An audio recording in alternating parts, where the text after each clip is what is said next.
Salut à tous, j'espère que vous allez bien. Quart de finale de la Copa España les amis, avant match Barça Real Sociedad, c'est parti.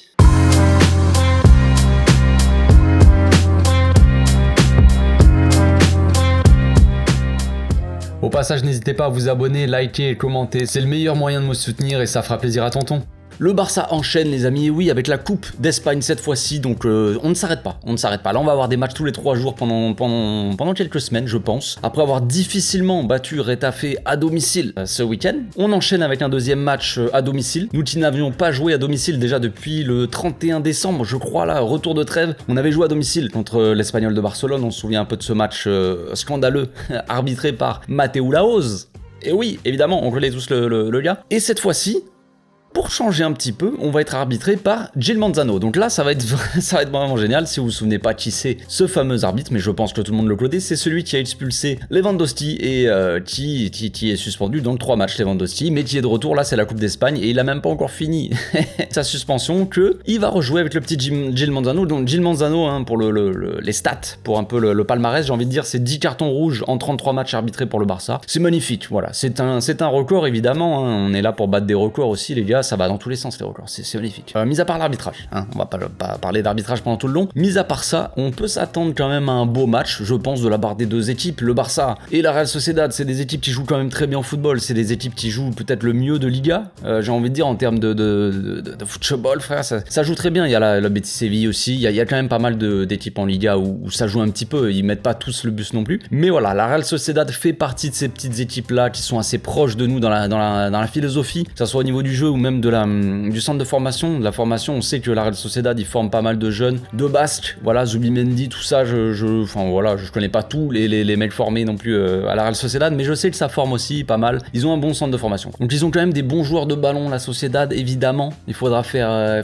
attention à cette équipe, évidemment, on le sait. Zubimendi au milieu, que j'aimerais bien voir au club, évidemment, mais il y a Mikel Merino aussi, il y a quand même David Silva au milieu qui distribue encore pas mal de bons ballons. On a qui d'autre? On a Brais Mendes aussi, au milieu qui est très très bon.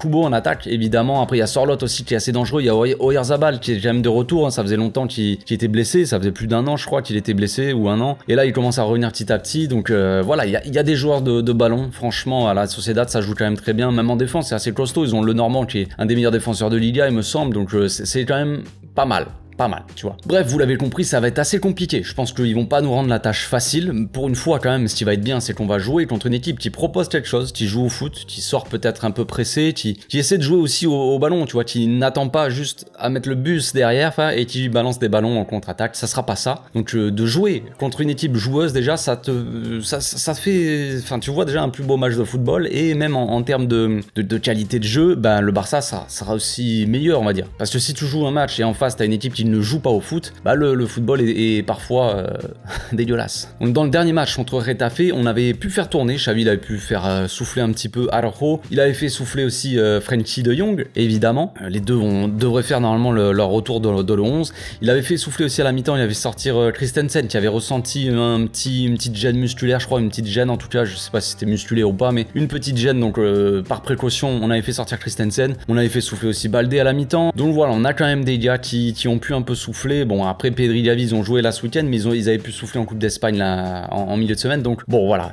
En ce moment, l'effectif il est assez bien géré, ça tourne pas mal, même si la qualité de football, comme on l'a vu contre Retafe, était un peu plus compliqué forcément en attaque, hein, surtout avec Ansu Fati, Rafinha, Dembélé, c'était pas fou les trois ensemble. Dembélé, il avait tenté des choses, tout ça, on en avait parlé hier, mais c'était, voilà, ça manquait un peu de folie dans la finition, quoi, que ça soit la passe, des frappes ou quoi. Et Rafinha, c'était un peu complexe. Ansu Fati aussi, c'était assez triste. Je pense qu'on verra en phase offensive un autre système, un 3-4-3 comme on l'avait vu contre le Real Madrid. Je pense que ça sera, quasiment exactement la même équipe même. Donc les seules satisfactions de devant, on va dire en attaque pour l'instant, c'est Lewandowski et Dembélé. Voilà, parce que Ferran Torres, voilà, on connaît l'histoire. Rafinha, c'est compliqué. Ansu Fati, c'est compliqué. Donc, c'est pas évident. L'attaque, franchement, on a retrouvé notre défense, mais notre attaque, elle est toujours portée disparue. Donc, pour le moment, il y a que Lewandowski et Dembélé qui sont bons. Ça tombe bien, parce que Lewandowski n'est pas suspendu en Coupe d'Espagne. Il sera de retour là pour son match. Et après, il sera suspendu, je crois, un dernier match le week-end prochain, là, contre, je crois que c'est Valladolid, je sais plus exactement. Mais voilà, là, il va faire son retour en Coupe d'Espagne et il va faire du bien. Évidemment, il aura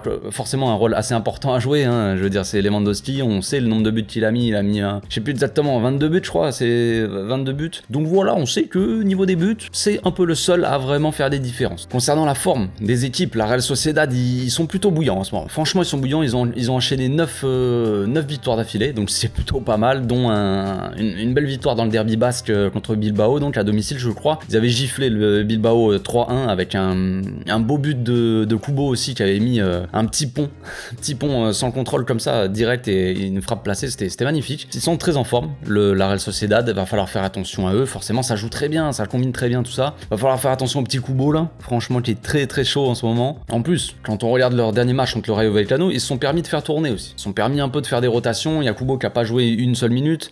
Tidot, je sais plus exactement. Je crois que Zubimendi l'a pas joué. Mikel Merino, il l'a pas joué non plus. Voilà, les mecs, ils ont pu faire tourner un petit peu leur équipe. Ils ont pas fait tourner la défense, je crois. Ils ont fait tourner que un peu le milieu et l'attaque. Mais c'est déjà pas mal, tu vois. Ils peuvent se permettre, eux aussi, j'ai envie de dire, de faire tourner, et ils arrivent quand même à enchaîner en Liga, quoi. Donc, attention.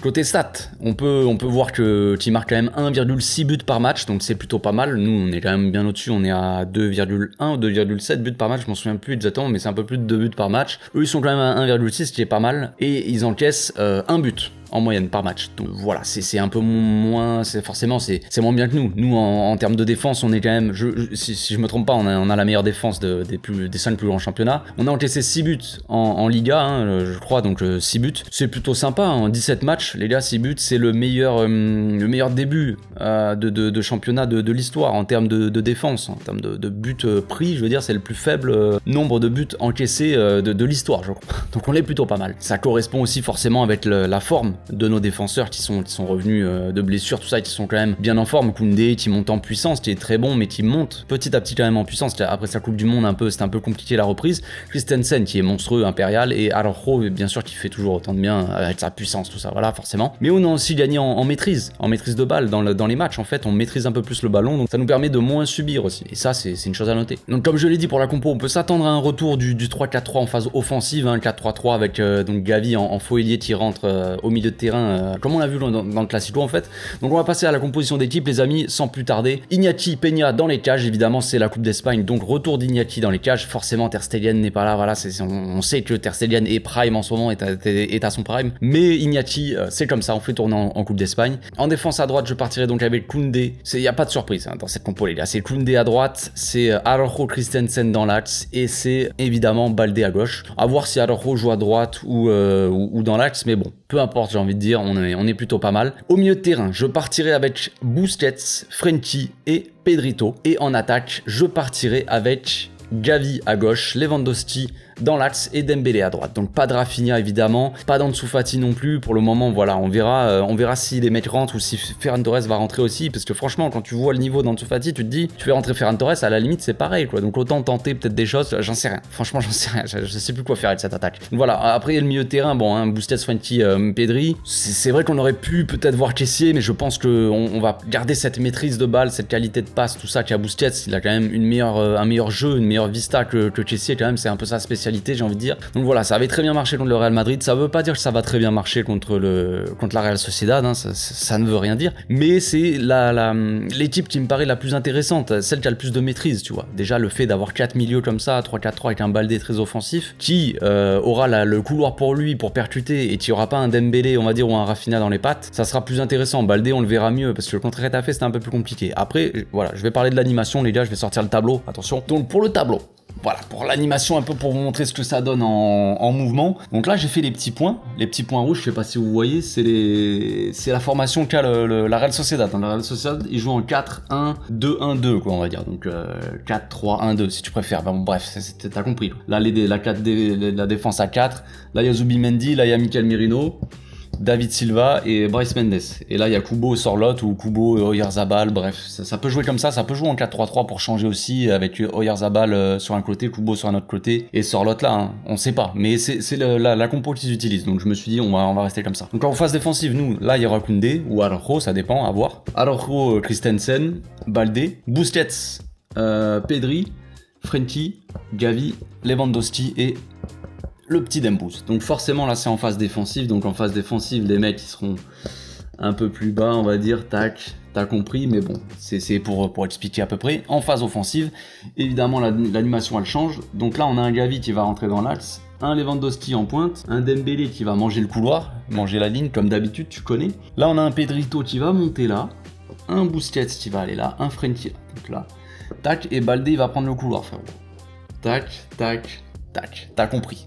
Donc là, on a clairement une défense à 3 avec les deux attaquants qui vont rester, on va dire, un peu plus offensifs. Forcément, ils seront repliés là, mais les deux attaquants seront un peu plus offensifs. Donc il vaut mieux rester à 3 derrière, comme ça on contient un peu les deux mecs. Là, on a un Busquets qui restera un peu plus bas, on va dire. Ça sera un peu asymétrique, on va dire, tu vois. Busquets, il va pas forcément se projeter non plus.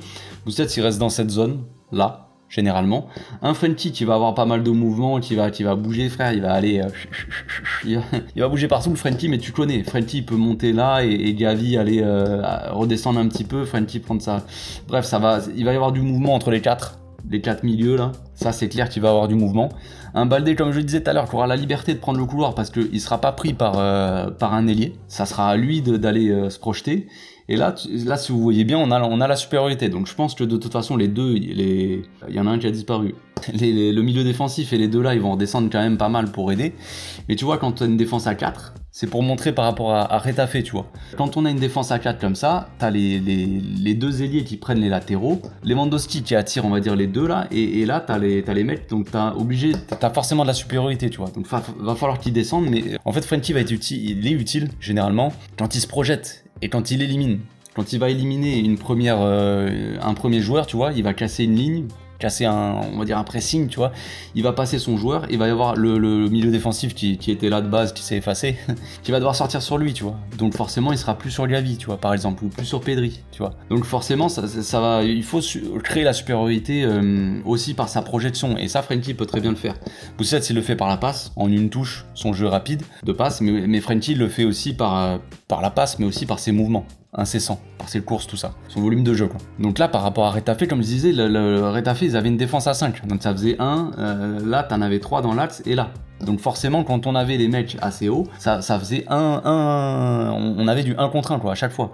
Plus, là, ils avaient une ligne de 4, frère. Donc, forcément, bon, après, on jouait pas en 3, machin, mais tu vois, c'est eux qui étaient en supériorité. C'est pour ça qu'on avait du mal aussi à passer, c'est qu'il aurait fallu jouer à 1 derrière, tu vois, et que des attaquants pour être en supériorité. Mais bon, il y a tellement, après, de joueurs là, que ça devient compliqué, après, forcément.